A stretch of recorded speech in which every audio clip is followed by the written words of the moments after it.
Hello everyone, this is Tim from NineRight.com. We're just going to quickly go over the mini mag versus the LED lenser P3 and P4 and just show you the differences between the three. Okay, first let's start by going over some of the specs on the three lights. The P3 and the P4 both put out about 14 lumens. The P4 is using 2 AAAs while the P3 is using 1 AAA. And the Maglite is using 1 AAA and puts out, I think, around 6 lumens. So they don't exactly have a rating. While the P4 gives you 96 hours on 2 AAAs, the P3 also gives you 20, and the mini mag gives you about 1 to 2 hours.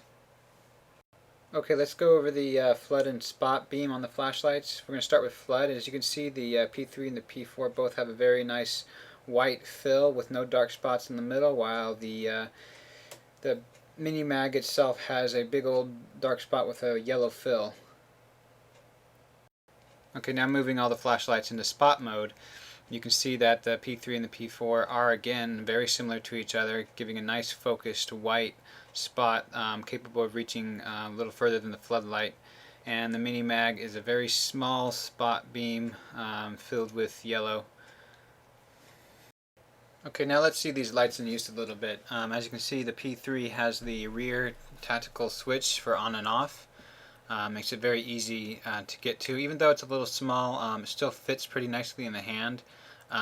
With the speed focus, it's really easy to focus the light from spot to flood really quickly. Let me dim the lights a little bit so we can see it. I'm just hitting the on and off button. We can turn it on, and we start with spot, and we can just quickly go to flood mode, which gives you the nice moonlight. Just a flood up there, and just quickly going back from flood to beam, flood to spot. You can just see how easy that is. Very comfortable, nice light. Is a little bit longer. As you can see, it still has a tactical rear switch to turn off and on. Very comfortable in the hand. It's that nice pen size. I quite enjoy that. Unlike the P3, it has the twist focus from spot to focus, from spot to flood, which you may or may not like. I personally like it. Don't mind it at all. I usually just leave it on this with flood mode. As you can see, this is the spot mode, and quickly go over to the flood mode, and it's very similar in the light to the P3. Basically, you're just getting 96 hours and the thin tube out of the P4 as compared with the P3. And then lastly, we have the mini mag, just to show you comparison.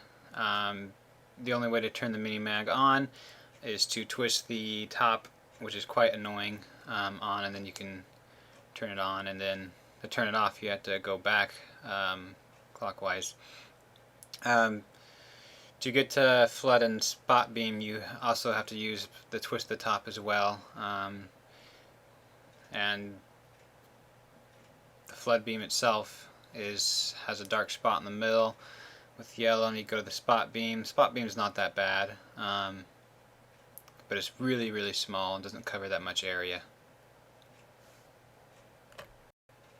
Okay, well that completes this review. If you like this review and would like to see more, just message me about the flashlight that you would like to see and maybe some comparisons you'd like to see, and I can go ahead and get those up for you. If you want to actually purchase the flashlight, you can go to NineRight.com, or you can go to my eBay store, which there should be a link in the descriptions. Thank you for watching.